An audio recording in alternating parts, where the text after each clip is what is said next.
Hello, Sarah Monou avec vous du podcast Conscience et Transcendance et je vous espère au mieux.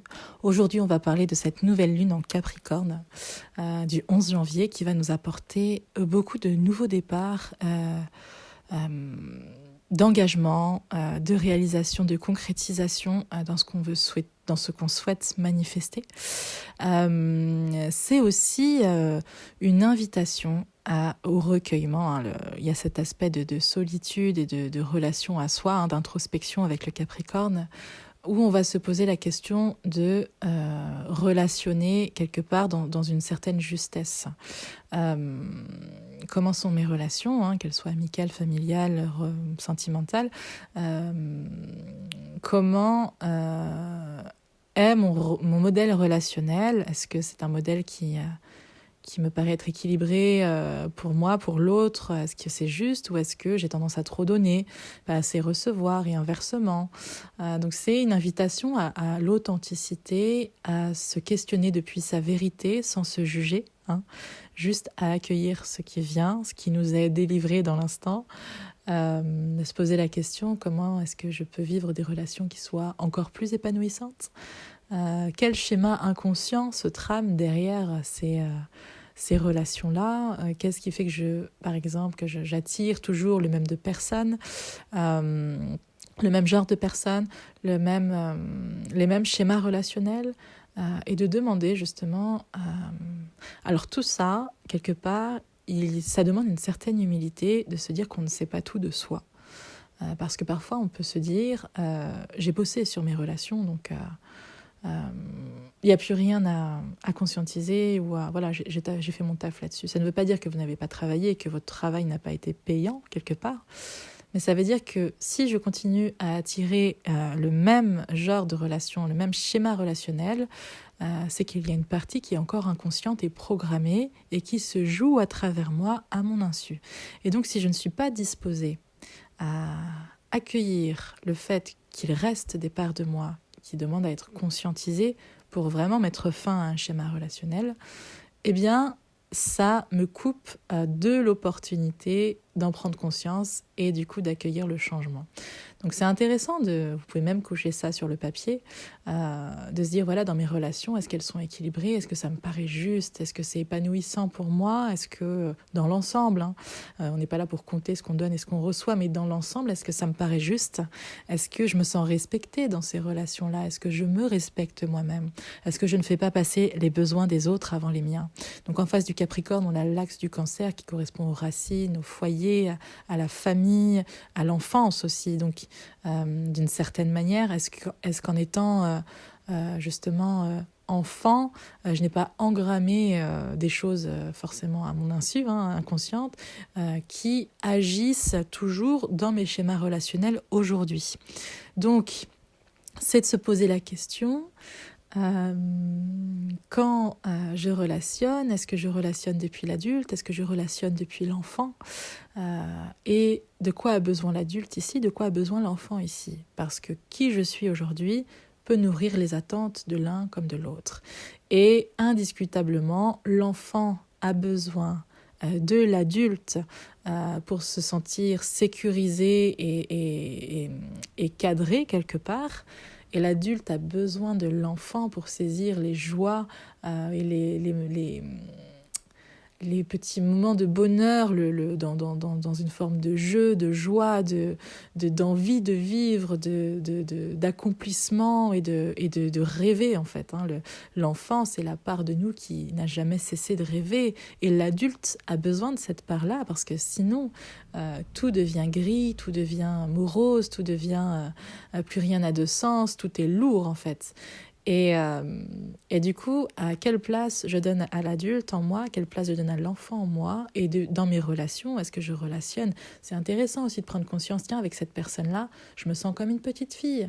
Tiens, avec cette personne-là, je me sens comme un petit garçon.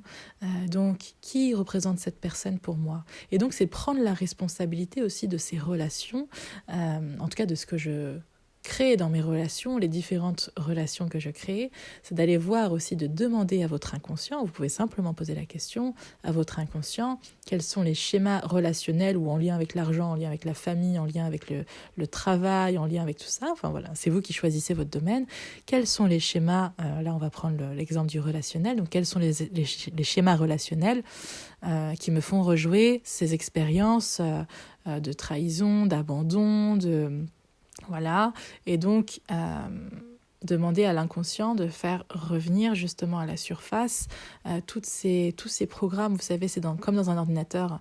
On achète un ordinateur, mais il y a déjà plein de programmes qui sont installés dedans, dont on n'a même pas conscience, et c'est en allant les voir des fois 5 ans après, en disant « Ah bah tiens, il y a ça dans l'ordinateur, je ne sais pas du tout à quoi ça sert, je vois que c'est là, mais je ne sais absolument pas à quoi ça sert. » Et du coup, c'est de se dire, voilà, en fait, à l'instar d'un ordinateur, on a également ça au niveau de notre inconscient.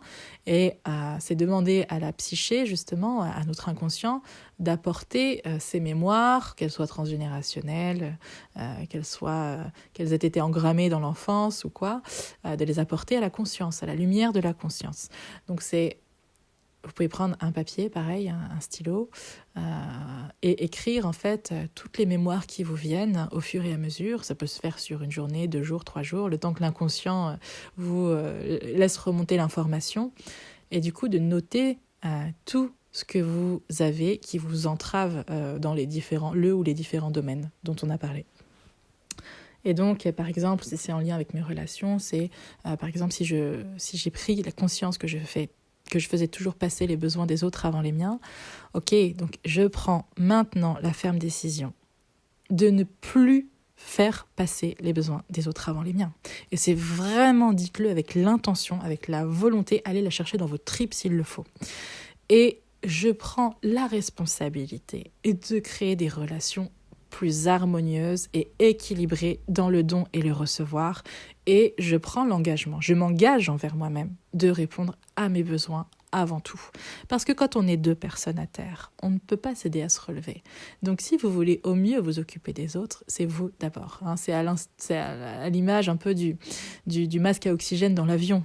On met d'abord son masque à oxygène et après on peut aider les autres. Parce que si vous tombez dans les vapes, vous ne pourrez aider personne. Donc c'est vraiment revenir à ces croyances ou aussi la croyance inconsciente que s'occuper de ses besoins, c'est égoïste. Parfois, on peut avoir cette croyance-là aussi. Et donc, je m'engage à m'occuper de mes propres besoins dans un amour envers moi, dans un amour pour les autres, et ensuite à pouvoir aider l'autre à ce qu'il apprenne à répondre à ses besoins aussi. Parce que si tout le monde était quelque part dans une forme d'autonomie, alors évidemment, il y a des moments où on a besoin des autres. Ça, c'est indéniable, on est humain, on a besoin de ça. Mais combien de fois on demande à une personne tierce de répondre à des besoins auxquels on pourrait répondre soi-même? Donc, combien de fois on demande à l'autre d'être un parent qui vient nourrir l'enfant que nous sommes? Donc ça, c'est aussi une question à se poser, c'est qu'on est responsable de nos relations, on est responsable de l'endroit depuis lequel on relationne avec l'autre. Et donc, il y a cette prise de responsabilité en se disant « Waouh, tout ce que j'ai créé, je l'ai créé moi-même, pas de manière consciente, mais par des programmes inconscients qui étaient là à mon insu. » Donc ça demande une certaine transparence, une certaine humilité, une certaine authenticité de soi à soi à être dans la vérité, en tout cas dans une recherche de vérité. Et d'accueillir les choses qui nous parviennent dans nos modèles relationnels, même si c'est pas toujours agréable parce que parfois il y a à se remettre en question. Mais quand on se remet en question quelque part, c'est pour un meilleur pour soi parce qu'on s'apporte cet équilibre et on l'apporte aux autres du coup. Donc ça demande aussi de naviguer dans des eaux un peu troubles, un peu entre le conscient et l'inconscient, dans notre psyché en fait, à voyager entre la frontière du conscient et de l'inconscient. Et ça nous demande aussi, parce que le Capricorne est très ambitieux, ça nous demande, alors c'est très bien d'avoir une vision globale de ce qu'on veut créer et de l'avoir à l'esprit, mais pour accéder à cette vision globale, ce sont des petits pas, des petits pas, des petits pas, des petits pas. Vous savez, le Capricorne, c'est le randonneur qui fait l'ascension de sa montagne, mais c'est pas à pas qu'il y va. Il n'est pas téléporté de la base de la montagne directement au sommet. Donc il y a cette notion de, en fait, j'accepte que ces projets prennent le temps qu'ils prennent. Parce que Saturne, le maître du temps, qui est le maître du Capricorne, est considérée comme une planète maléfique, que j'adore personnellement. Alors c'est peut-être parce que j'ai beaucoup de Capricorne, mais parce qu'en fait, il va nous permettre de prendre le temps d'avoir les bases solides pour concrétiser quelque chose qui dure dans le temps. Parce que c'est pas avec des fondations qui sont instables que vous allez pouvoir vous créer quelque chose de grand. Au moindre coup de vent, votre truc il va se barrer, quoi. Donc il y a vraiment cette patience, cette détermination, cette volonté et cet accueil aussi du fait que les choses puissent mettre plus de temps que ce qu'on imagine. Mais quelque part, c'est toujours pour ancrer dans la solidité, dans la sûreté, dans la sécurité. Parce que chaque pas nous hisse davantage vers le haut. Donc il y a cette conscience du geste, de l'instant, de l'agir. En plus, Mars est arrivé en Capricorne, là, donc on va avoir vraiment à notre disposition cette énergie pour acter, pour commencer à agir. Si par exemple vous avez remis à plus tard, procrastiné pas mal de projets ou quoi, il y a vraiment l'énergie nécessaire là pour acter les choses, pour se mettre en route. Alors pas après pas, hein, ça ne demande pas forcément à faire des grandes choses, mais chaque jour, on peut nourrir notre rêve, que ce soit par la pensée, ce qu'on est en train de créer par la pensée créatrice, que ce soit par des petits gestes, des petits actes, d'écrire des choses, de ce qu'on veut créer, de ce qu'on veut voir émerger. Voilà. Jour après jour, on peut agir avec des pas aussi petits soient-ils pour concrétiser un petit peu plus nos projets, nos rêves, nos relations, pour manifester des relations qui nous épanouissent, qui sont épanouissantes, dans une forme d'autonomie aussi. Hein. Donc là, ce qui vient aussi beaucoup dans ce que je ressens et perçois, c'est l'autonomie dans nos relations. Donc il se peut qu'il y ait des schémas, en tout cas des bribes de l'enfance qui remontent et qui nous permettent de voir plus clair, en tout cas de conscientiser sur des dépendances affectives, qu'elles soient amicales, familiales ou relationnelles, sentimentales. Et donc c'est intéressant aussi d'aller travailler son autonomie, parce que le cancer, l'axe opposé, le Capricorne, l'axe opposé du Capricorne, c'est le cancer. Et donc on peut avoir justement une lumière, une prise de conscience sur le pourquoi je me mets toujours dans des relations où je deviens dépendant, où je deviens dépendante de l'autre. Donc des éclaircissements là-dessus qui nous permettent de devenir de plus en plus autonomes et de créer justement des relations qui sont plus justes pour soi, plus justes pour l'autre. Et c'est de se poser la question, quelles sont les attentes quelles sont mes attentes de l'autre? Alors, d'une relation à l'autre, ça peut être complètement différent en termes d'attente, parce que sur l'un, on peut projeter la mère, sur l'autre, le père, sur l'autre, voilà. Donc, il y a d'une relation à l'autre, ça peut être très différent, mais c'est vraiment de me dire, mais qu'est-ce que j'attends de cette personne finalement? Et est-ce que j'en attends pas trop? Est-ce que j'attends pas qu'elle vienne combler quelque chose, un vide en moi? Est-ce que j'attends pas qu'elle vienne... Parce que finalement, ce que je reçois chez l'autre, c'est ce que j'ignore détenir chez moi. Et comment est-ce que je peux prendre conscience que ce que je vis, de ce dont je souhaite me remplir chez l'autre, je l'ai chez moi? Comment prendre conscience de ça? Mais posez vos questions, mais à la manière d'un enfant, quoi. À la manière la plus quelque part inconsciente et à la fois innocente possible, quoi.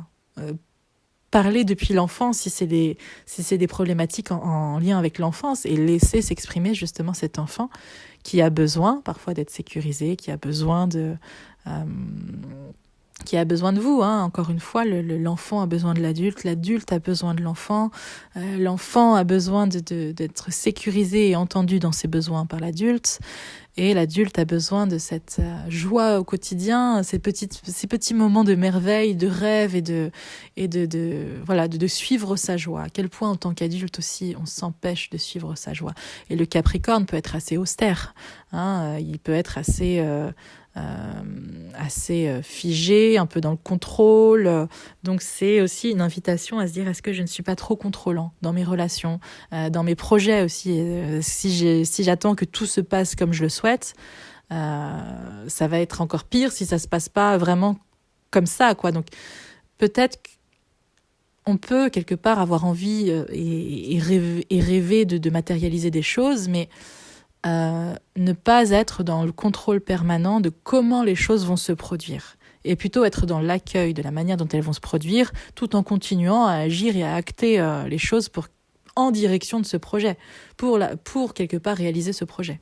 Donc voilà, je ne sais pas si c'est clair, mais c'est un petit peu aussi c'est prendre conscience du contrôle que l'on met dans différents domaines de vie. En tout cas, tout ça pour dire que c'est une très très belle période pour prendre conscience de nos schémas, pour agir différemment, pour rencontrer des personnes dans de nouveaux schémas relationnels qui sont beaucoup plus porteurs, pour interagir d'une manière qui nous épanouisse. Voilà, il y a vraiment cette possibilité de graines nouvelles là, d'ensemencer quelque part notre terre, notre terreau intérieur, de tout ce qu'on veut voir émerger en prenant justement ce lien, en prenant cette conscience qu'il y a plein de choses inconscientes qui sont engrammées et qui nous font revivre les mêmes situations. Imaginez que on est conscient à 10% quelque part des choses. Comme ça vous laisse ça vous laisse la conscience qu'il y a énormément de choses qui sont inconscientes, et du coup qui nous permettraient, si on allait un petit peu explorer ces parts-là, ces zones d'ombre, pas parce qu'elles sont mauvaises, mais parce qu'elles sont inconscientes, et d'y mettre la lumière justement, d'y mettre une lumière qui conscientise les choses et qui permet de transformer les croyances en place qui ne nous servent plus. Donc c'est une très belle période pour commencer à agir. Si vous avez remis à plus tard depuis longtemps, voilà, pour commencer à mettre en place de nouvelles choses, pour relationner aussi d'une manière qui soit plus mesurée, dire les choses aussi. Si vous sentez que dans vos relations il y a des choses qui commencent à se déliter, à se modifier, c'est une manière aussi de renaître à soi et de renaître aux autres dans sa manière de relationner. Ça ne veut pas dire qu'il faut forcément changer tout son entourage ou quoi, mais c'est une invitation à aller vers des relations justes, épanouissantes, vers des personnes finalement qui vous ressemblent, dans l'envie de concrétiser leurs rêves, de se réaliser, dans l'envie de grandir. Ça ne veut pas dire qu'il y a des moments qui ne sont pas tristes, mais quand il y a un désir d'évolution qui est permanent, on se sent évoluer auprès de ces personnes-là, parce qu'on a un désir, même si les projets sont complètement différents, le désir même d'évoluer quelque part et d'accéder à plus de puissance en soi, tout en étant conscient que la puissance elle est toujours là, mais à conscientiser cette puissance et à quel point on peut devenir un créateur conscient, même s'il y a plein de zones d'ombre, même s'il y a plein de zones où je me sens encore la victime de ma vie, et c'est ok parce que à un moment donné on est tous victimes dans sa vie, et le tout c'est pas une problématique d'être victime de sa vie, mais le plus là-dedans c'est de se rendre compte dans une situation que là je relationne, ou que là je prends cette situation en tant que victime. Je ne suis pas une victime, mais je décide d'interpréter cette situation, cette relation en tant que victime. Mais je suis la puissance qui, dans son interprétation erronée et inconsciente, une partie de moi se voit en victime d'une situation, se voit être la victime d'une situation. Et donc le tout, c'est de se dire, d'accord, ok, je me sens être la victime de cette situation. Comment je peux voir la situation différemment pour reprendre ma puissance? On ne parle pas d'une puissance égotique, mais pour rejouer cette situation depuis ma puissance et non depuis la part de moi qui se sent victime. Et donc là, vous arrivez, alors on est en dehors de tout espace de culpabilité, hein. Attention, voilà, vraiment quand je dis ça, c'est pas en disant « Oh là là, je suis encore une victime ». Non, pas du tout. Déjà, je me sens être la victime de, je ne suis pas une victime. Je me sens être je me sens être victime dans cette situation. Et du coup, il y a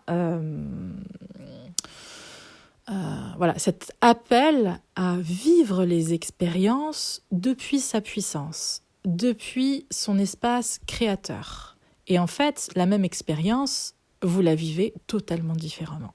Donc, à chaque fois que vous êtes dans une situation où vous vous sentez être la victime, dans cette situation, demandez quel est l'enseignement. Parce que dès que vous prenez l'enseignement de la situation qui vous est apportée sur un plateau pour changer quelque chose finalement, dès que vous prenez conscience de ça, il y a quelque chose qui se révèle et vous sortez de l'état de victime. Parce que vous savez qu'une partie de vous aussi a mis sur votre route cette situation pour prendre conscience de vos schémas inconscients, pour prendre conscience qu'il y a une clé d'évolution derrière.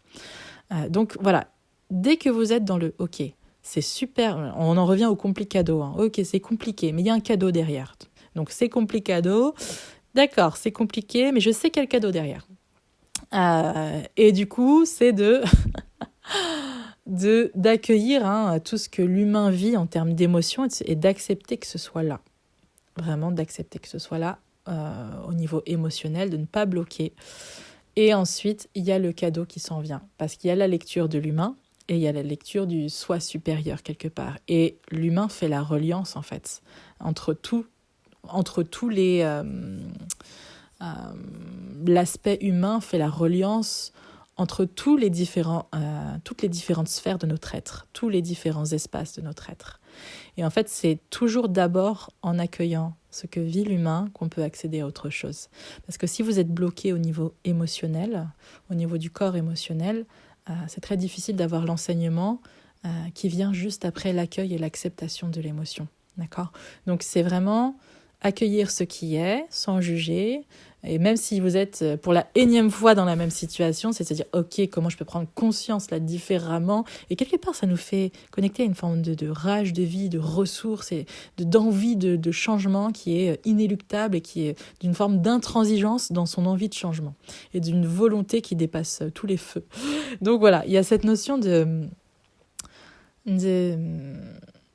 renaissance aussi que je ressens, de nouvelles relations, de nouveaux projets qui vont pouvoir se mettre en route, mais dans la patience et dans la conscience que les grandes choses mettent du temps. Voilà. Et de continuer à agir pour ces choses, en fait. De garder cette globalité, la vision globale de ce que vous voulez créer, tout en vous disant que... tout en agissant au quotidien, mais en vous disant que parfois les choses peuvent vous être apportées d'une manière que vous ne connaissiez pas, d'une manière que vous n'attendiez pas. Donc c'est s'ouvrir un peu à toutes les possibilités, à sortir un petit peu du contrôle pour accueillir, on va dire, un peu toutes les merveilles, j'ai envie de dire les bénédictions de la vie, quoi. Et voilà, et de prendre sa responsabilité dans la création de ce qu'on vit, en fait, dans notre réalité. Et à quel point, quand je change mes croyances, c'est mon monde entier qui change. Puisque je vois le monde depuis qui je suis dans mes croyances. Quand je change mes croyances, c'est ma projection du monde et du coup mes expériences que je crée dans le monde qui changent complètement. Voilà, j'espère que ça vous aura apporté quelque chose, ne serait-ce qu'une once de conscience dans ce qu'on peut vivre dans cette période-là qui peut être remuante, mais plus on la vit en conscience et plus on accepte les cadeaux des expériences que nous vivons, il peut y avoir des morts relationnelles, des morts, pas des gens qu'on connaît, mais des relations qui demandent à mourir pour renaître, dans une conscience et une justesse de ce qu'elles sont et de l'endroit depuis lequel nous relationnons. Est-ce que je relationne encore une fois depuis l'enfant ou depuis l'adulte? Donc voilà, c'est plein de questions comme ça, c'est plein de prises de conscience qui vont nous parvenir là pendant ces quelques jours pour relationner en étant plus autonome, en étant plus responsable aussi, encore une fois, en dehors de la culpabilité, être responsable, ça ne veut pas dire c'est de ma faute. Être responsable, ça veut dire admettre qu'une partie de soi a pu créer ça, même si ce n'était pas conscient, et admettre aussi qu'une autre partie de soi puisse créer complètement l'inverse pour enrichir mon expérience, pour enrichir mes relations, pour enrichir tout ça. Voilà. Et c'est admettre aussi qu'on a très peu conscience de ces programmes qui sont engrammés pour nous laisser l'opportunité d'aller les changer. Si vous croyez tout connaître de vous, vous ne pouvez pas changer. Voilà, donc c'est une invitation à grandir en fait, à grandir mais tout en laissant la place à notre enfant en nous. Donc c'est à grandir tout en gardant cette joie là qui nous permet de nous lever chaque jour et qui nous permet d'agir parce que ça nous fait vibrer en fait. Pas forcément parce qu'il faut agir comme le Capricorne pourrait, avec l'austérité du Capricorne, où il faut le faire parce qu'il faut le faire et c'est ainsi. Alors oui, évidemment, il y a des choses, il faut les faire, ça c'est indéniable. Mais gardez cette joie qui est un fil conducteur entre chacune de vos actions. On peut faire les choses en étant responsable et dans la joie de l'enfant, et c'est là que cette nouvelle lune aussi nous apporte des éclairages. Être responsable, ce n'est pas fermer la porte à l'enfant en soi. Donc il y a ce juste milieu aussi de relationner envers soi, avec soi, d'une manière qui est beaucoup plus équilibrée entre l'adulte et l'enfant, et de laisser la voix à chacun de ces archétypes en soi pour évoluer et pour vivre une vie qui soit la plus riche, qui soit dans tous les domaines. Voilà, je vous embrasse très très fort. J'espère que de tout cœur que ça vous aura apporté quelque chose. Et je vous dis à très bientôt dans un nouvel épisode.